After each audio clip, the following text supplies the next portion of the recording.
Welcome to the Good Faith Podcast. I'm your host, Curtis Chang, and the Good Faith Podcast is a production of Redeeming Babel. And it's where friends who follow Jesus help each other make sense of the world. And for this episode, we're going to be talking about an important way that we make sense of the world, and that is through storytelling. That storytelling is in many ways a superpower we have for sense making. And to help us develop this power of storytelling is a very good friend of mine, Nancy French. So Nancy, welcome back to the Good Faith Podcast. I'm so glad to be back, Curtis. Well, Nancy is, I think, a superheroine of storytelling, I believe, because, well, let me just talk about some of the ways that she's a storyteller. She's a multiple New York Times best-selling author. How many times is the multiple now, Nancy? It's up to 5. It's up to 5. So for listeners, that's 5 more than New York Times bestselling books than I have written. She's an investigative journalist who has broken a major story around the Kanaka camps. And most recently, she's been a live storyteller for The Moth, which is the nation's leading live storytelling circuit. Nancy, do you have an upcoming storytelling event with Moth at all coming up? I don't have any planned. I've done 3, and I'm still waiting for them to call me back. All right. Well, once we find out what that is, we'll let listeners know. Okay. Nancy is also the director of communications for Redeeming Babel. So she works closely with me on Good Faith Podcast. And Nancy, would it be fair to say that we've been on a run of some fairly heavy topics here at Good Faith? Yes, you guys are always talking about death recently and war, and I'm not here for that. You're not here for that. Okay. So we're not here for our topic on famine and pestilence, Nancy? That's not No, not today. Okay. No, Nancy's here to help us talk about storytelling, which is lighter in tone, but I would say no lighter in significance. And so to set this up, I want to first explain why I think storytelling is so important to good faith and good faith listeners and to human beings and Christians.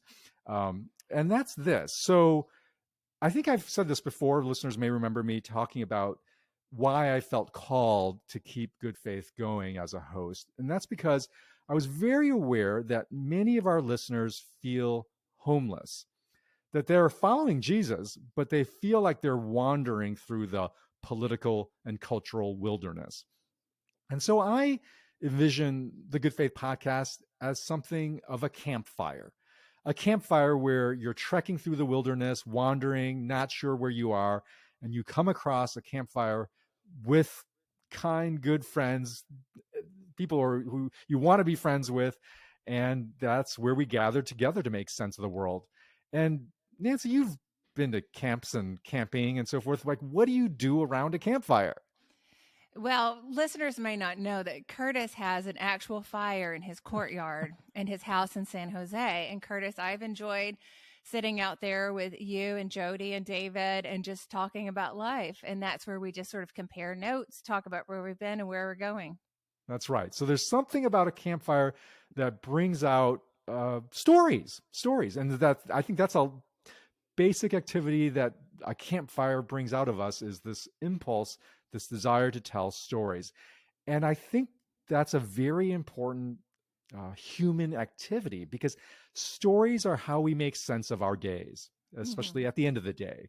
If you think of a compass as a profound human invention that helps us make sense of the world geographically, helps us give some direction of where we're going in our physical location, a story is like a compass in that it locates us. It helps us make sense of where we are and where we're going, because a story is that. It's a meaning-making technology, if you will, because it imposes onto what otherwise would be a random, chaotic, meaningless string of events.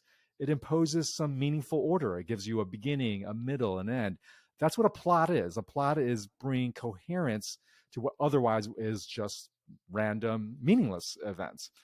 And it's not really actually maybe best described as just a human invention.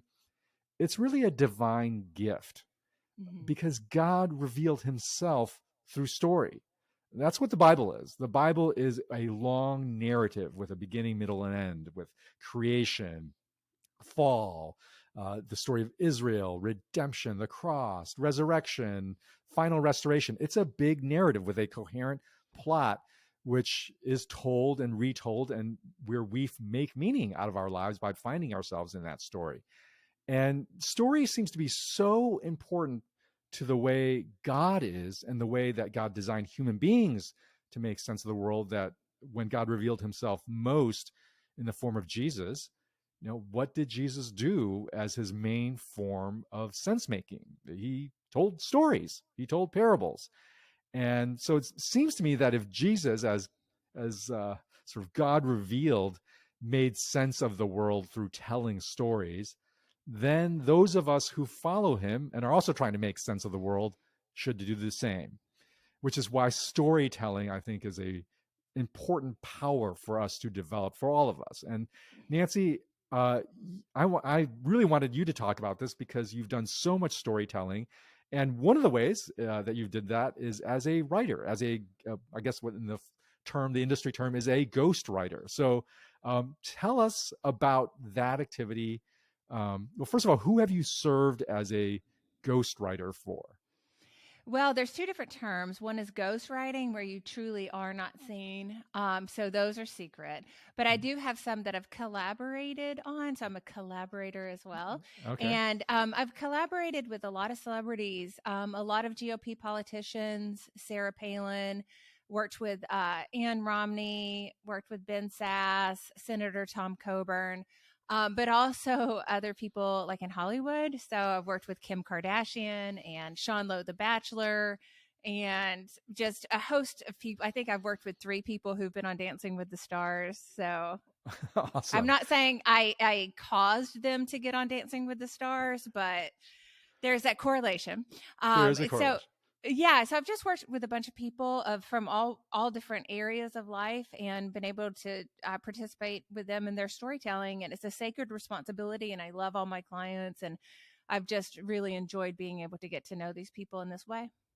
Well, so I want to break that down because it seems to me whether as a ghostwriter where you have to be secret or as a collaborator where you can be more known in that, in either capacity, it seems to me that you're serving as the function of a storyteller, that they have a story and your job is to help them tell that story. So explain the process of what that's like to be a enabler, equiper, empower of somebody's storytelling. Every time I have a new client, I sit down with them and I say the same thing. First of all, we're not here for brand management. We're not here to spin your story into a better tale than it is. And that's a huge temptation because a lot of my clients sometimes they have controversies or scandals. And so I talk to them about being honest, which does not mean telling everybody everything you know. But it does mean to sort of grapple with the reality of what happened. I also tell them the specific Bible verse, which is Psalm 139:16, which is, your eyes saw my unformed substance. In your book were written, every one of them, the days that were formed for me. Hmm. And that says to me that God is the author of our story. And Hmm. so it sort of relieves the pressure for me and my celebrity client in that we don't have to write the story. We just have to record and be faithful to the story that God is writing. Well, so when that happens, and you talk about that they have this temptation to not perhaps tell the full story, how do you draw that out of them, that the full story? And do they even know what their story is when you start working with them? Well, all of us have the temptation to look better than we are. So that is a very human, you know, like predilection. And so I just talked to them about how every single person struggles with various things. Hmm. God is writing our story, and sometimes we get mad at God for the chapters that he writes. Hmm. And those are the chapters that sometimes we want to obscure. Or sometimes like we're wrestling with God, like, why did this bad thing happen? Or why did I respond in this way? And so, and sometimes, like my clients have done things that are bad, like they've broken contracts or they've stolen something or they, done drugs or whatever. We don't have to say everything we know, but in our conversations, I tell them, if you could consider me like your bartender or your priest or your best friend, just tell me what we're dealing with. And then we can shape it in a way that is honest, that is also true to the story. And so we just sit down and I say, start from the beginning, tell me everything. And the things that they remember are important. And so we just document that. And I actually record everything they say. And then I take that down and I transcribe it and I work on the grammar. And then we really can take a step back and look at their lives in totality, see the patterns in their life, see the moments in their past that predicted what would happen later. And those patterns emerge in a way that is very beautiful and sacred. And does that pattern emerge? Is that like a surprise to them as they go through this process of storytelling? Are they making new meanings in the act of storytelling? Well, it's interesting. If I fell off a ladder, that would take 3 seconds, right? Right.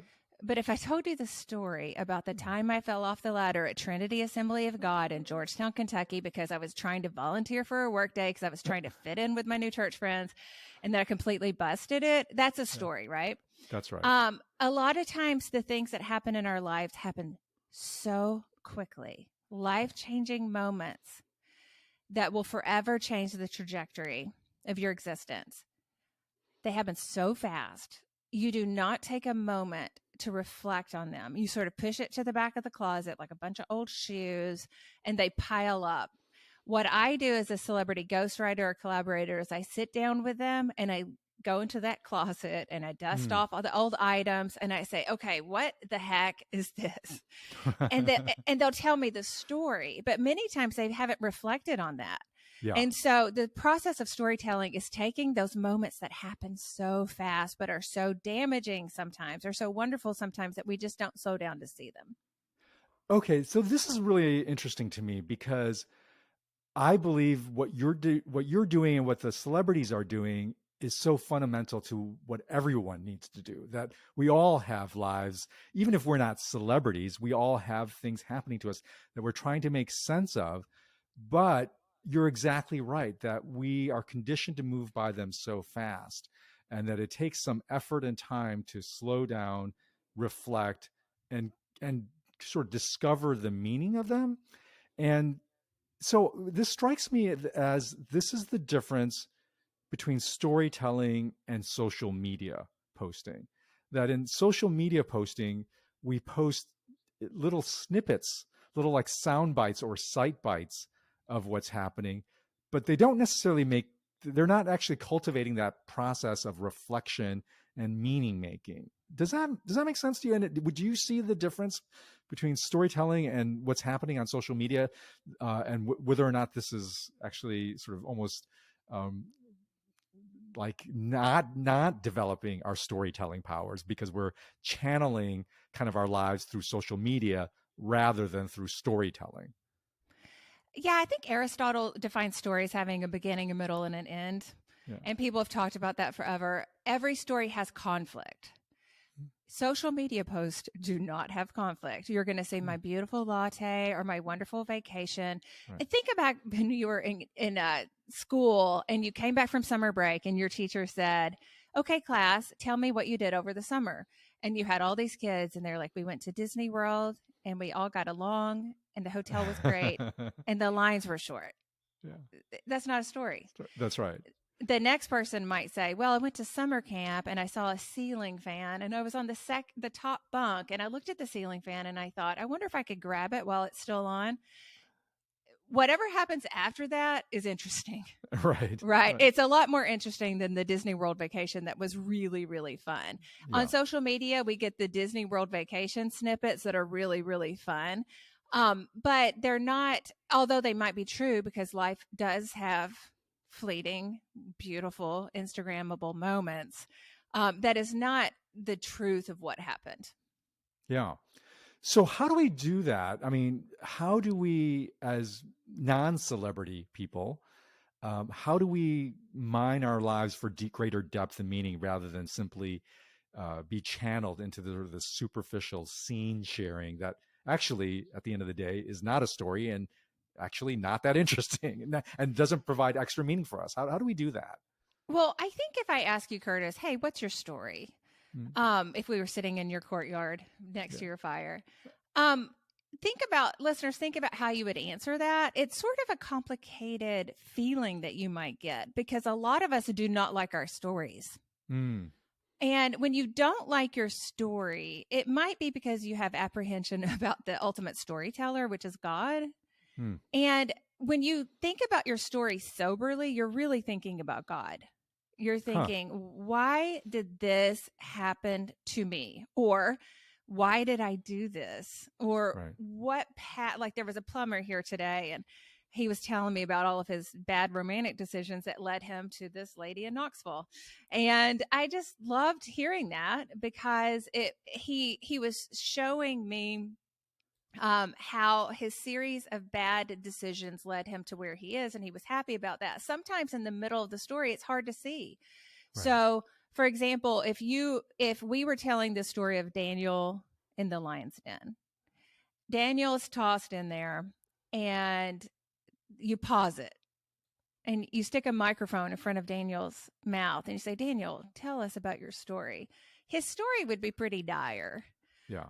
But the truth of it is, aging is really beautiful and maturing is really beautiful because it's weird because when you read a book, you read it in order. You can only tell the story of your life by looking backwards.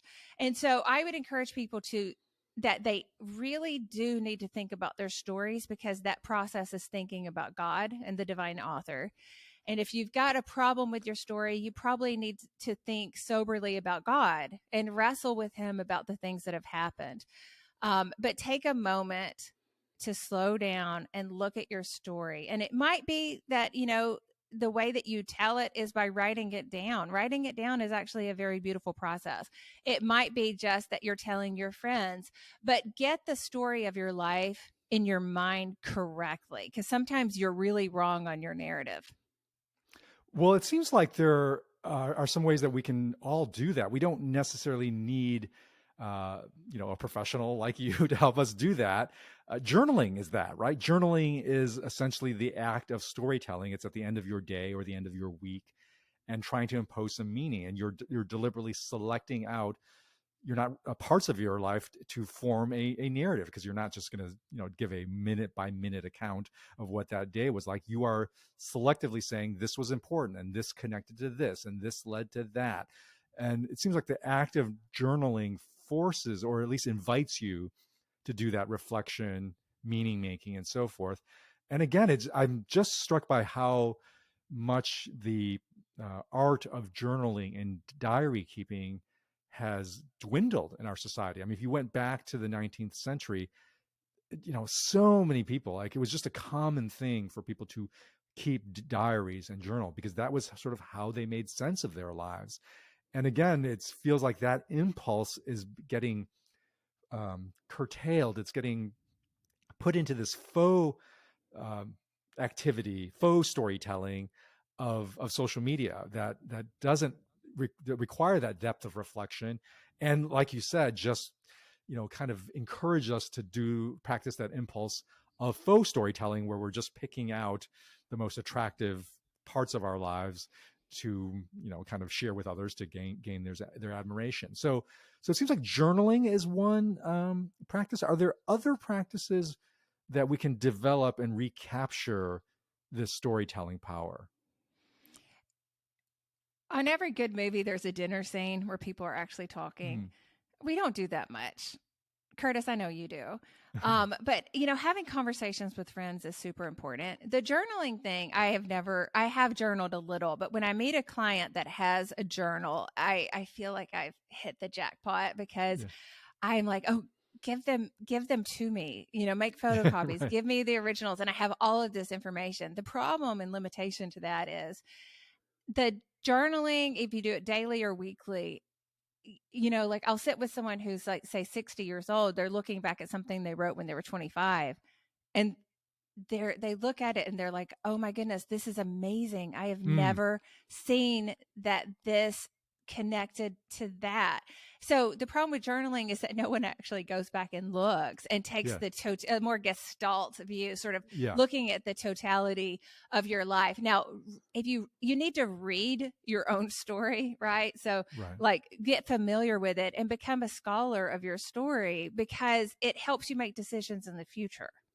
If you That's can a yeah. see, yeah, if you can see what's happened in the past, you can tell the way that God is prompting you to go in the future. And a lot of people just, like when they're faced with a decision, they have a pros list, a cons list, and sometimes they're about equal.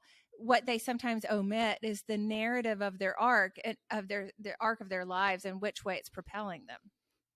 I really like that idea. Actually, for those listeners who are interested in that practice of reading, actually, what you've written in the past, there's a journaling app. I guess it's an app and it's a website called Penzu, Penzu, and it's what I've been using for about a decade for my own journaling. So it's you write online. So not I know some people like to write on paper, so this won't work for you. But if you like typing out, it's actually super helpful because not only does it store it for you, but at random intervals, it will send you an email that says, 10 years ago, you wrote this, or 5 years Wow. ago, you wrote this. And I have had some very profound realizations when I have gotten those emails and realized, oh my gosh, I was thinking about this 5 years ago. So I was asking God for this. I remember one snippet came back where I was praying. This was probably about 8 or 10 years ago, where I was going through a season where I was feeling like I was on the sideline, that I was on the sideline of sort of public life, of events in the world.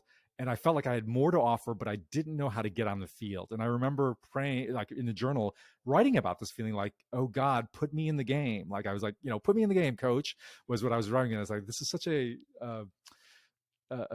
painful feeling to feel like I'm on the sideline. And I remember journaling in it, and I was sort of journaling and praying as I was journaling, and really feeling like as I was writing that God was saying, like, just wait, I've got a plan for you. You just need to wait because I'm actually training you right now. And then, fast forward to where I was reading this episode where my life is really filled with a lot of engagement in the world.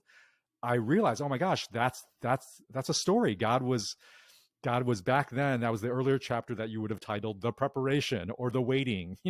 Would be the name of that chapter, and it made so much more sense and gave me so much more depth and encouragement about what I'm doing now, that I really am part of God's story, because I was reminded of that earlier chapter. That you're exactly right. I would have forgotten about that season, or I would have easily forgotten about that season, and certainly forgotten about that particular prayer unless it had been teed up for me in this way.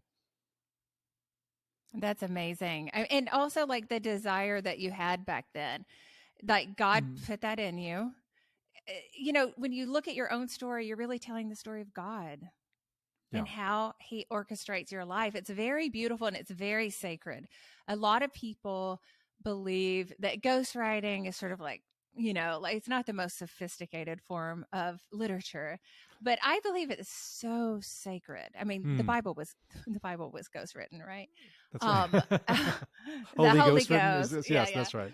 Um, but I think it's very sacred. And I think Yeah. it's beautiful to sit down with someone and to be in that intimate space of holiness as they encounter God. I find it just beautiful. I've never thought about that, the connection between ghost writing and the Holy Ghost, the Holy Spirit, as the inspirer of stories. But I think it's actually a very perfect comparison or connection, because that's what the Holy Spirit was doing, was drawing out God's work in people's lives, in Moses and Jacob, Joshua, Daniel, and helping them put words to that so that they could make meaning of God's work in their lives and God's work in the world in a way that the rest of us can access. So I think that's actually really beautiful. So Nancy, I want to go back to something that you said earlier. We went on this track about journaling as a way that people can recapture storytelling at a greater depth than, say, social media sharing. You were about to say something about dinners, and I want you to talk more about that. So when I was a kid and I would watch movies of adults Yeah. smoking cigarettes, drinking wine, having these wonderful, lavish meals, and having conversation. I always loved that so much. I wanted that so bad to have conversations with people who were interesting, who would listen. And I noticed, I mean, one thing about Curtis and Jody Chang, they are curious people who are conversationally generous. You listen, That's kind of Curtis. you. Yeah. You listen, you ask questions. Most people don't do that. But if you can get in the habit of having conversations with other people, even people you don't know, like I was at a cocktail party the other day in my neighborhood, and there was this guy who used to be an NYPD cop for decades, and he was saying things that were sort of racially insensitive. And I was just like, okay, what's your story? I bet, I bet I talked to this guy because I just wanted to know like what is happening. I bet I talked to him for an hour and a half. He was there with his wife, and finally, his wife was like, "You have talked to her too long. You're driving her into a coma." And he looked at her and he said this. He said, "No one's ever listened to me for this long." Wow. And I thought, "Oh, that's really interesting." I am socially awkward a little bit because I'm professionally curious. Yeah. And so I'm always asking people very inappropriate things, but I want to know what's up. And so I just asked him a bunch of questions and I listened, and he was actually more complex than first impressions, led me to believe. But if you could develop the habit of actually listening to other human beings and actually sharing your life with other human beings at a dinner table, at a party, walking your dog, whatever it is, but actually telling your story to other people, I Yeah. think is sort of a divine imperative, and it makes you happy. I think especially something about the dinner and doing this around food is very powerful.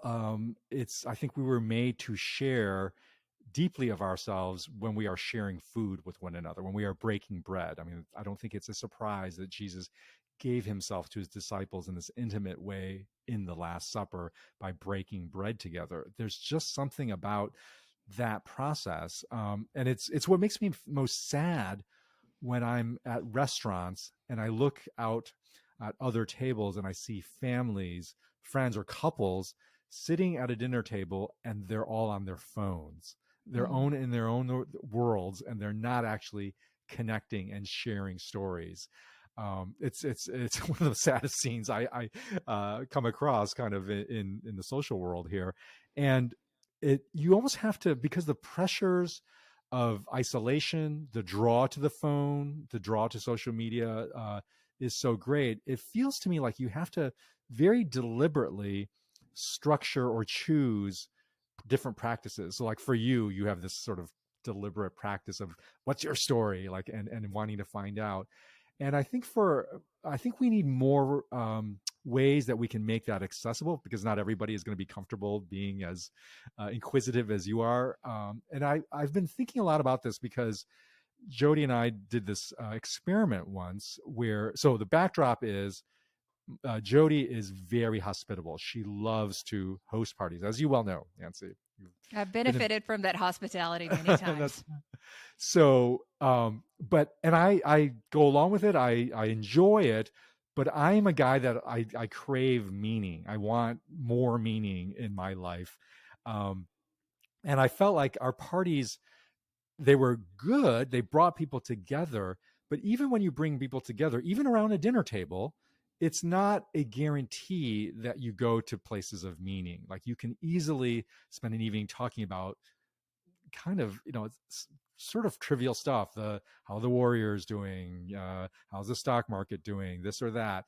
And I wanted to, like, how do we get our dinners to have deeper meaning? So we did this experiment where we invited our friends, and we said, we and it was actually four couples, none of them which knew each other, so they only knew us, they didn't know each other.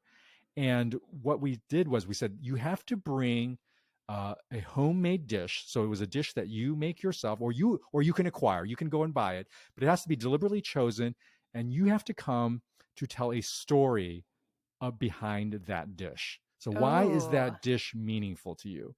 And so everybody brought their food. They didn't know each other. They shared the food, and then they told the story behind their dish. And it was amazing, Nancy. I mean, somebody shared a story about, she was a Latina. She brought a simple dish of rice and beans and said, Okay. this was the dish that my mom, who held three jobs and couldn't cook, she couldn't make elaborate meals for us. This was the dish she made for us, regularly. And this is why it's meaningful to me. I am this is an expression of my mom's love and sacrifice for us. Another guy brought a dish that he bought, I think, on a store. It was like noodles dish. He's an Asian guy, and he said, "This is the dish we ate when we found out my dad had been murdered. Like his dad had Holy. been shot." And so this was the dish we were eating when we found that out. And so he told that story. And so everyone, one Yikes. after another, told these stories that you would have never have come up in casual conversation.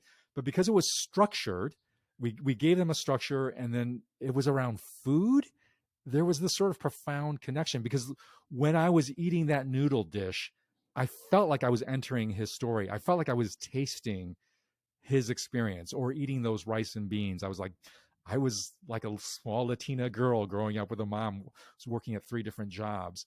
And so it was a beautiful, and they ended up connecting deeply with each other. Like they all were Yeah. exchanging phone numbers and so forth. And so I I want to invite all of us to think more creatively and more intentionally about our gatherings, about our dinners, so that we actually up the story content in them, and we actually make it easier.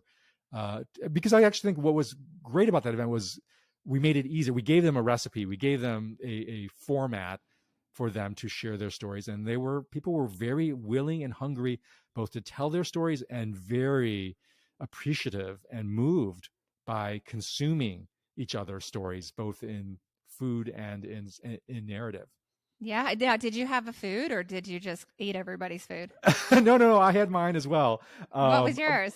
Mine was a rice sort of dish that my mom would make for myself, that sort of captures for me, was just everything about growing up Chinese American and what that was like, and Mm. having my mom make that dish, and seeing her in the kitchen making that dish just was sort of a touchstone for me of my own sort of story as a Chinese American boy growing up. So. Oh, that's beautiful. Well, I will warn you, this will probably preclude any future dinner invitations. I would bring a Spam egg and cheese sandwich. So Awesome. that's my rural Tennessee upbringing, but I will bring it if you need it. Is there a story behind this Spam egg and cheese dish that you?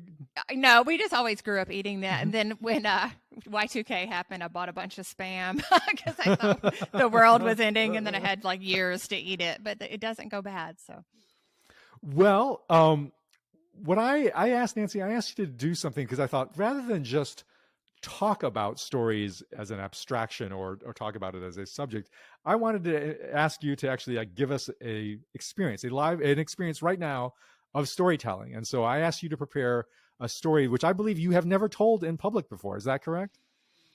I have never told this, Curtis, but I'm happy to share it with good faith listeners and with you. So thanks for asking me to prepare this. I have three kids. Some of you guys know I have one named Camille who was born in Kentucky. I have a second, a son named Austin who was born in Ithaca, New York. And I have a third named Naomi who was born in Ethiopia, and we adopted her. And so a lot of people are like, was this a planned pregnancy? Naomi was the most planned child that we ever had. It's a whole thing where you have to, convince social workers that your house is adequate enough for a new addition. So it's like adoption is like being audited by the IRS and also auditioning for HGTV. But after we jumped through all those hoops, we traveled to Africa, picked up Naomi, and we ended up with three kids. But this story is about my second son, Austin. So Who's a wonderful young man who we've actually just had dinner with a couple weeks ago. speaking of hospitality and dinner, Yeah, yeah. Curtis is being very kind to my son while he's in California. So I gave birth to Camille in Kentucky, and that was a very unique experience, is because the doctors came in and they prayed for her. They laid hands on her after she was born. It was very beautiful. Wow. Now, the second time I got pregnant, I was in Ithaca, New York, when David was teaching at Cornell Law School. And I don't know if you guys are familiar with Ithaca, New York, but it is very cold It is interesting politically. I've always grown up being a conservative. I had pictures of Ronald Reagan on my walls. And when we lived in Ithaca, this was around 2000, they had a socialist mayor. They had a bartering system. Have you ever heard of Ithaca bucks, Curtis? I have not. No. They had a That- bartering system because they did not wow. want, yeah, right. They didn't want to participate in the federal currency. Oh my gosh. And they had a female police chief when I was there who went around topless to, make a point about women's rights. It was a little different. Wait. The police chief went around Yeah. topless? Oh my goodness. Why, okay. Why not, Curtis? Why are you judging? Anyway, so it was different than what I was used to. Okay. And so when I got pregnant, I was talking to all of my friends there, and I had lovely friends, but they were seriously different from mothers in the South. This was 22 years ago, and they were talking about, they would co-sleep. And I co-slept. I was an attachment parent. But they would give birth in an underwater tank. Some people gave birth under hypnosis. Everybody was against pain medicine, which I didn't really, I love me some epidurals. I even used an epidural when I adopted Naomi because that flight was awful. Just kidding. Anyway, so I did not love, I loved attachment parenting. I loved all the hippy dippy stuff when it came to maternal bonding and all of that. But I wanted to give birth in a hospital. And so my doctor would try to give me at home birthing classes, which I resisted. I was like, I've got to have some, a place to go to deliver this baby. And so I gave birth at Cayuga Medical Center in Ithaca, which was the local hospital. And the people there were very nice, but they were opposed to epidurals like the hospital was, not just my mom group, but the hospital. They did have various pain management techniques, but I was a little upset about that. And so they also only used cloth diapers, which I love all you people out there who use them. I didn't know how to use them at the time, still don't. But it was just a different experience. Now they have a higher leakage rate for sure. Yes, they do not apparently stay in landfills for 2 million years, but yeah, there are some disadvantages. And so I went into labor at the height of the Bush-Gore presidential election drama. Do you remember that? I do. Yes, I think we do all do. Yeah. Everybody remembers that. Still in therapy over that. The whole nation was waiting with bated breath as the Florida election workers counted and recounted votes. Nobody knew who was going to be president. It was very, very dramatic. And so during all that drama, we went to the doctor for what was supposed to be just a normal checkup. I dropped off Camille at a friend's house, didn't even have shoes on. And then when we got there, we realized that there was a problem. And so they induced labor. So when we got to the delivery room, there was I'm just telling you this to show like the cultural differences between the Baptist Hospital in Kentucky and Cayuga. There was a poster on the wall that said, "Some people say babies are made in heaven, but we know better." Wow. Now, okay. To this day, I do not understand what that meant. But during my contractions, David and I were like thinking, is this a sexual joke or a feminist statement? We never really resolved it because David, being a Cornell professor, was in high demand for free tutorials on Florida election law. So I am literally... Wait, by the doctors or by who's demanding this from him? Doctors and nurses. Everybody. Wow. They would stop it. Normally like you're trying to get the attention of doctors and nobody really cares or whatever, but I'm literally in labor and people would stop by and they'd say, "Oh, I hear you're a constitutional expert, David. Will you please tell me what you think?" And I was dying. I was like, "Hello, I am in a vulnerable situation here." Right. But Yes. of course, Curtis, David French, he likes to hold court no matter where it is. And so I, finally was able to push out a baby on the same day that the Supreme Court made that decision on a technical argument to give Bush the victory by the narrowest of margins. And Yes. so we were very happy on both counts as conservatives. Especially because we lived in Ithaca, New York, and Al Gore was from Tennessee, and our home state of Tennessee had voted against him. So we were very happy in that moment. So we were happy on both counts. But then the nurse comes in and she's like giving us these cloth diapers. And I'm just like, I don't think I'm going to be able to learn how to do this. But the problem happened when my son wasn't nursing. He was making this sound. It was almost like he was purring, and he couldn't breastfeed. And Ithaca really encouraged breastfeeding. Cayuga Medical Center, I think, was called a breast-friendly hospital. So they encourage breastfeeding with as much fervor as airports encourage passengers to leave their firearms at home. I think they had like a 90% success rate at breastfeeding. I mean, not breastfeeding was not an option. In my friend group, there was one poor person who bottle fed, and she was shamed constantly. Oh no. And yeah, so anyway, I wanted to breastfeed, but Austin wasn't latching on, and we figured out he had actually a problem. He was more premature than we thought. My hospital also didn't believe in ultrasounds. I think I had one. They didn't believe in the profligate use of ultrasounds, and so when he came out, he was covered in this, like, he was obvious. He showed signs of prematurity. His lungs were not developed. One of them collapsed. The due date was calculated incorrectly. It was bad. And so they whisked him away. He got pneumonia. They put him in this little bubble. And the doctor comes to tell me the bad news. And this is how he started. He said, "As you know, Mr. and Mrs. French, there is no God." Mm. So things like this. That was how he opened the the session. That was how he opened the bad news. Wow. And we were probably in the religious minority being Christians in Ithaca, but it felt like the hospital experience felt very lonely spiritually for us. Mm-hmm. We had a sweet church community, but we didn't, we were new to town. We didn't have a ton of friends, and it was unexpected because we were there a month early, and it was just very disconcerting.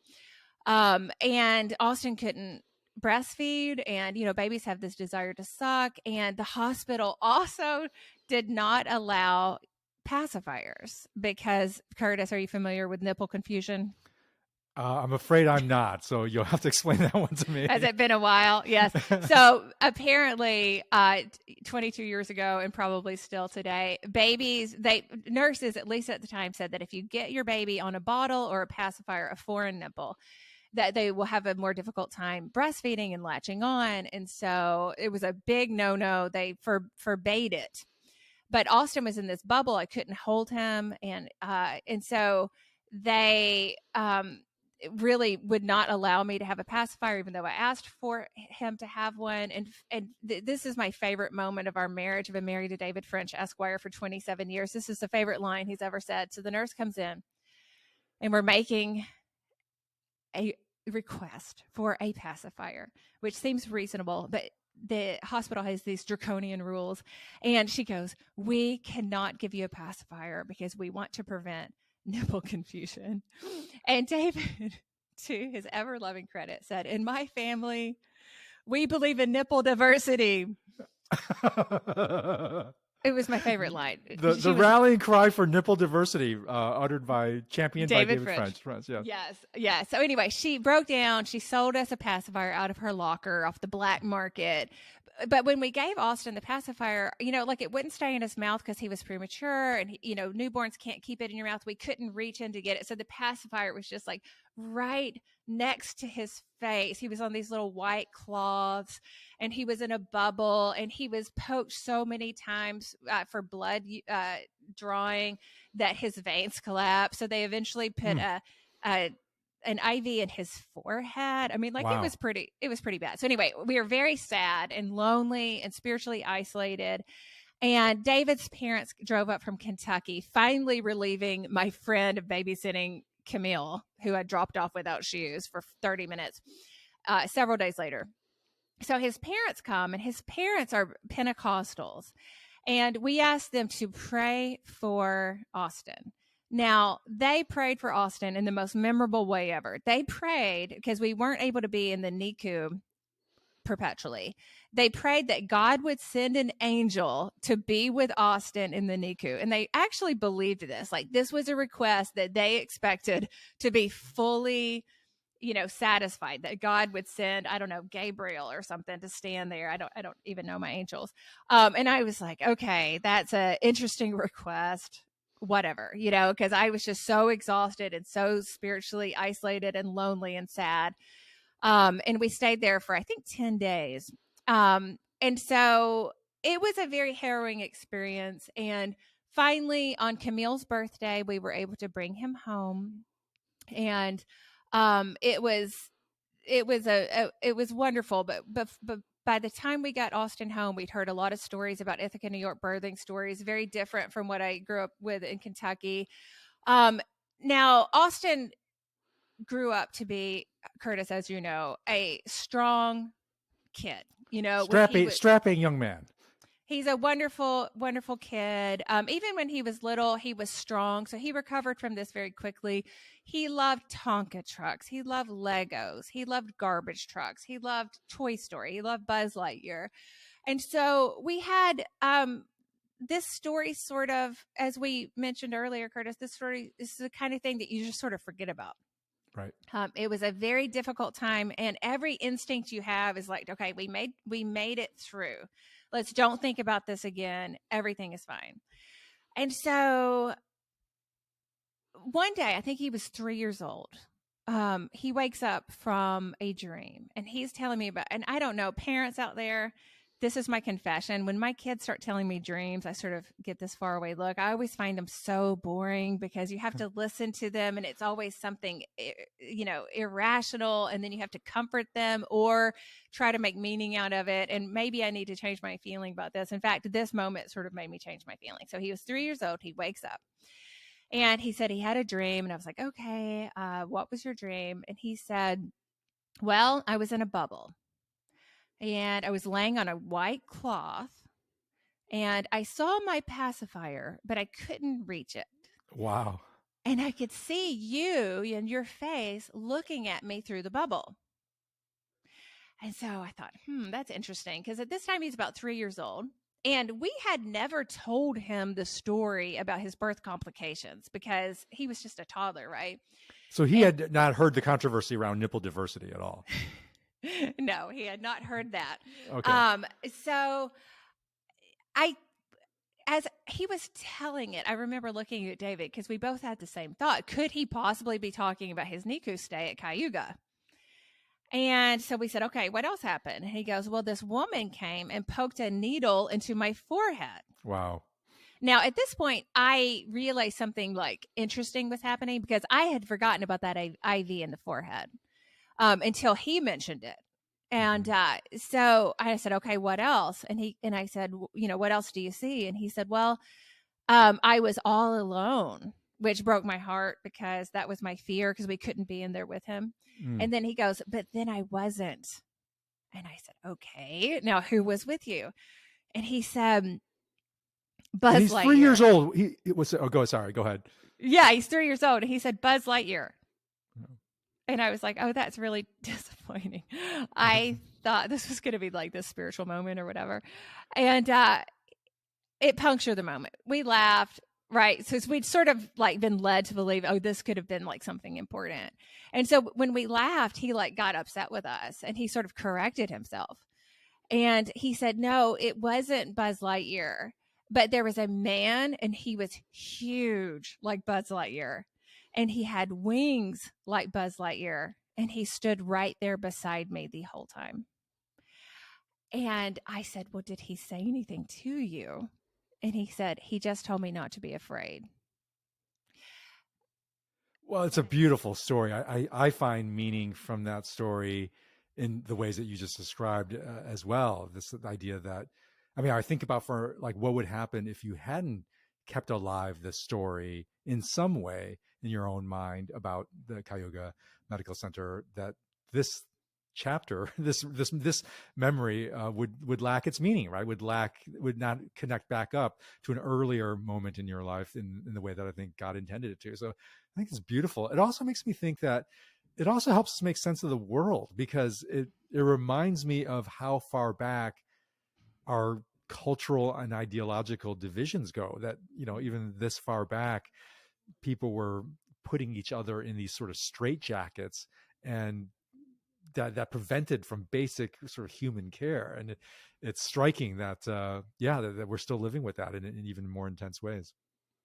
Yeah. Well, you know what's interesting about your story starting before you're born? Yeah. It it really helps to talk to your parents. Now, I know a lot of times people have complicated relationships with their parents, but recently I decided to treat my parents like celebrity clients. So I'd worked with all of these Dancing with the Star contestants. And then I turned my attention to my mom and dad. They were born on Monteagle Mountain in Tennessee, hillbillies, self identified hillbillies. And they're 82, and I just sat down with them and I started asking them questions. And it took my dad a little bit of time to sort of adjust to that. And he was like, "Now, what are you doing?" And I was like, "Daddy, I'm a ghostwriter. I'm going to write your story down in a book so you can have it and we can give it to your grandchildren." And one of the things that I found out, Curtis, because my family and we don't, sometimes we didn't exactly share information liberally. Um, I realized that my parents lost a baby in 1973. While I was writing the book, I put it together that my dad had been at Camp Lejeune and Carolee had this specific birth defect Mm-hmm. that was caused by the water contamination. After they lost the baby, they had me. Hmm. And so I am the product of this Camp Lejeune water poisoning in a very real way. And I didn't realize that until I talked to my parents about it. But anyway, it just was a beautiful time for us to sit down hour after hour after hour, week after week to document their stories. I learned a lot.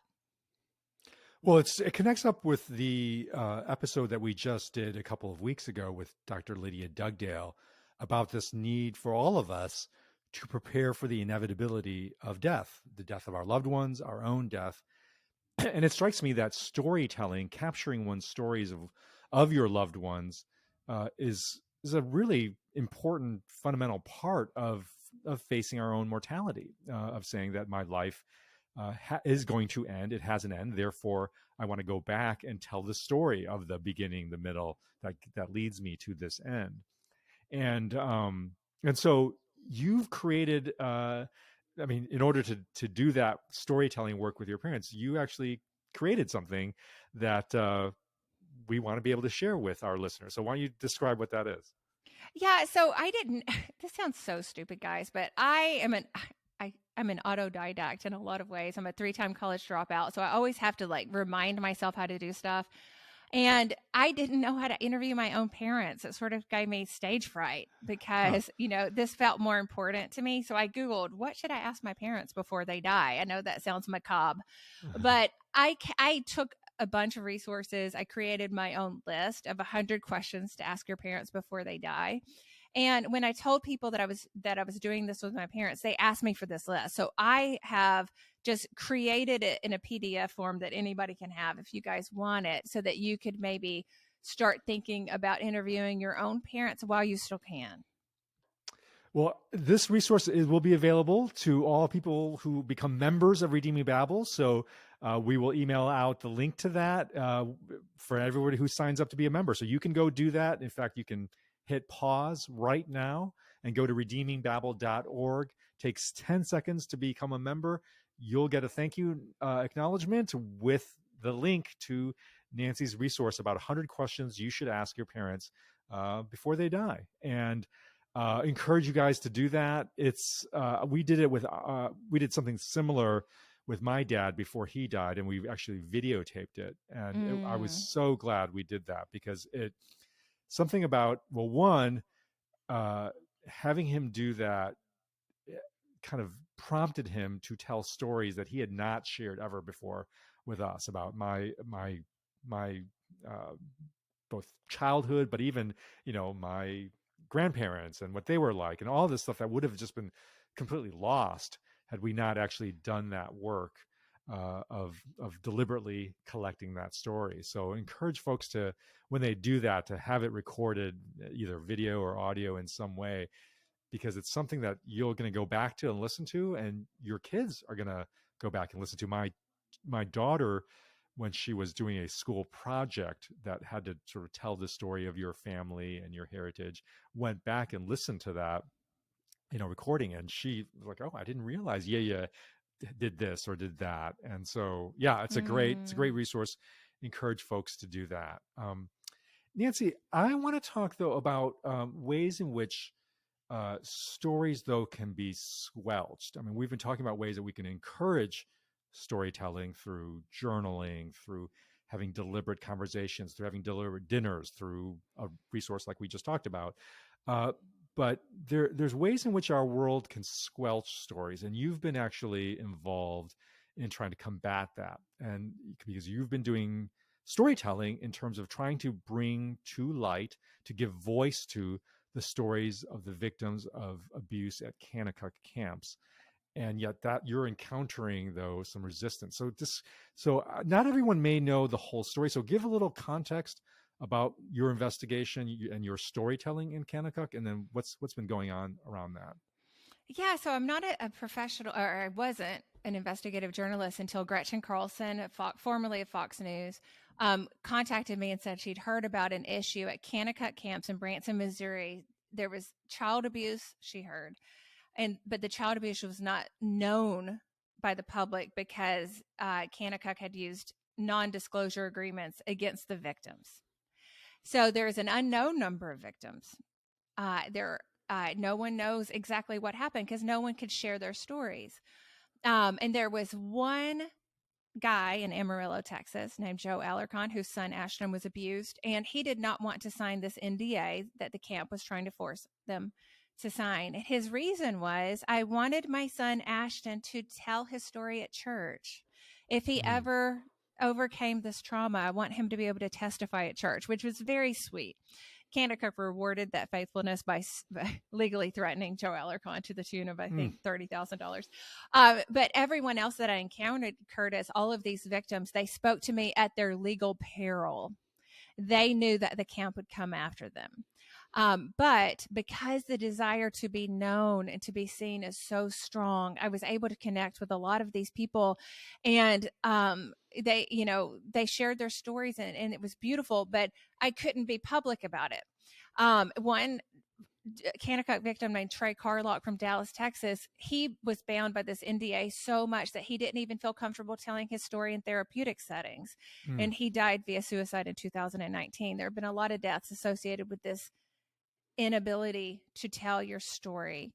yeah. And so that's why I believe it is so important not to use NDAs against sexual abuse victims, number one, but also to welcome the difficult reality of what is happening in the world and to not hate your story, but to allow people to speak. And these Kanakuk victims, their story, they're finding their voice, even though the camp is still keeping them under NDA. They're finding their voice because I've been able to write, I think, 8 articles about their experience. And some of these victims who have been silenced, I've been able to meet with them in person, and they said, I could never tell that I'm a victim of Kanakuk camps, but when I read your piece, it was as if you knew you had interviewed me, because that is exactly my story. And there's hundreds of victims estimated, but it's just a very sad situation, but it shows what happens when you silence people from being known. That's such a devastating example of curtailing the sort of human, uh, God-given, God-designed way we have to process life, is to squelch the story. It seems like it, exactly like you said, the individuals can't get to full healing if they can't connect this awful part of their story to something larger that's happening. If they have to keep it in the closet, like you said, if they can't bring it out and look at like, oh, what was this painful thing, and how do we make sense of it? It also strikes me that Kanakuk itself is like that celebrity that you're talking about that wants to spin their story and tell something that's sort of cleaned up and looks attractive in public. But Kanakuk as an institution itself will never heal, will never get to its own healing if it doesn't actually come to terms with its story and allow that story to be brought out of the closet and into the light. And so everyone Right. is losing by this, and it's sad to see that Kanakuk is still insisting on these non-disclosure agreements, which prevent storytelling that needs to happen. Right. Well, Nancy, what's going to happen next with this story, with this particular story of Kennecook? What's the next chapter? Well, I've done about all the investigating that I can do. I think I've published, if you go to nancyfrench.com, you can see I have maybe about 8 articles. One of them was in USA Today. Several were in the Dispatch. Several were in the Springfield News Leader. Thank you for publishing all of that. And so I'm still collecting information. I said I was done, but I get contacted from victims and other people, sources who are still trying to put the pieces together. I think I've documented 11 or 12 predators, but I have over 40 that people have told me about. So I have this little Excel spreadsheet of all the people that I've been told exist. I track them. I sometimes investigate, but I'm trying to just let God tell the rest of the story. Yeah. Because I can't just continually publish names of people, even if I can establish legally and journalistically that they are predators and that they were at Kennecook camps. I've already put so much out there, and a lot of people just they're ignoring the story, and so it's there are limitations to storytelling, Curtis, because Yeah. sometimes people don't believe you. And sometimes the story is so freaking inconvenient that you don't want to change your life at all to accommodate the truth. Nancy, it makes me think of one of my favorite gospel stories, which is from Mark chapter 5. And it's a story of Jesus and Jairus and the woman with the flow of blood. And it's actually quite relevant to storytelling, to abuse, and to making time for story, even hard stories. So the way the story goes, it's Mark chapter 5. Jairus, who is a ruler of the synagogue, so important man, prominent, daughter is dying. He asks Jesus to come with him to go back home so that he could heal his daughter. So Jesus goes and does that.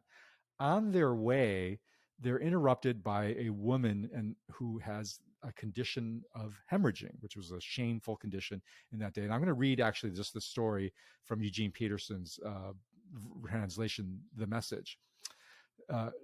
Verse 25, a woman who had suffered a condition of hemorrhaging for 12 years, for a long succession of physicians had treated her and treated her badly, taking all her money and leaving her worse off than before. In other words, she had been abused. She had been abused institutionally by the Jewish medical system. She had heard about Jesus. She slipped in from behind and touched his robe. And she was thinking to herself, if I can put a finger on his robe, I can get well. The moment she did, the flow of blood dried up, and she could feel the change and knew her plague was over and done with. Now you would think, okay, well, that's great. That's the end of the story. But no, that's verse 30. At the same moment, Jesus felt energy discharging from him. He turned around to the crowd and asked, who touched my robe? And his disciples said, what are you talking about with this crowd pushing and jostling? You're asking who touched me? Dozens have touched you. In other words, disciples are like, hey, come on, let's move on. This is like not important. Let's not get stopped up over this. But Jesus, he says, the verse, Peterson's translation is really, he went on asking. So Jesus was determined to find out what happened here. He would not be rushed along for this important appointment with Jairus at his home. He says, well, he went on asking, looking around to see who had done it. The woman, knowing what had happened, knowing she was the one, stepped up in fear and trembling, because it's hard to tell your story. It's scary to tell a story of abuse like this. She knelt before him, and this is the translation, which I think is beautiful. She said, knelt before him and gave him the whole story. Gave him the whole story. So she must have stayed there and just told the story of 12 years. This happened and that happened, and this doctor treated me and took my money and then abused me this way, and I was worse off than before. And like the whole story. It must have taken some time for her to just recount this story that was deeply painful, a story of abuse, a story of pain, of suffering. And yet Jesus clearly is insisting on making the time, stopping the rush of events, stopping from things that are seemingly more important, like Jairus and his situation, and is just listening to this whole story, because that's how we know this is the whole story. And then verse 34, Jesus said to her, daughter, you took a risk of faith, and now you're healed and whole. Live well, live blessed, be healed of your plague. what I find so interesting is that Jesus declares her faithful and confirms her healing, not just when she touched the robe, right? Not just when the physical healing took place, but only after she gave him the whole story. That, Mm. and that's when Jesus declares, "Now you're healed and whole."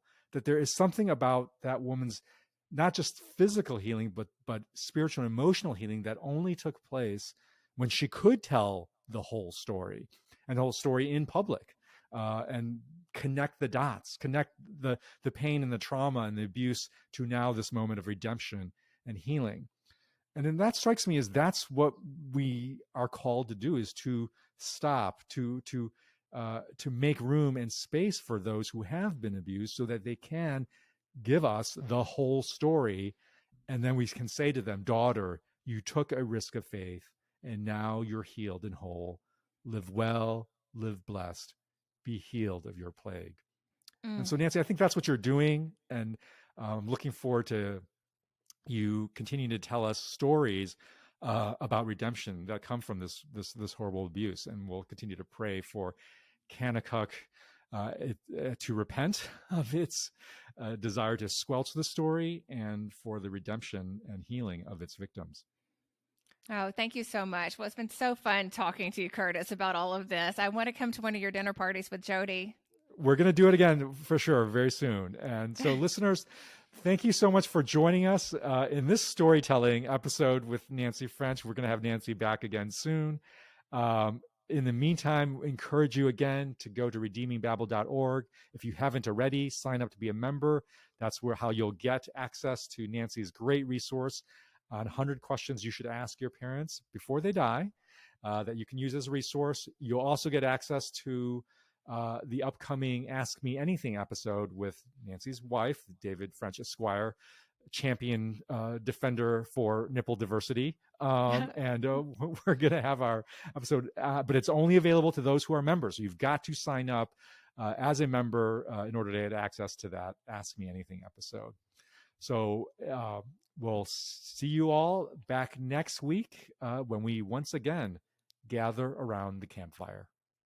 Thanks, Curtis. Hey,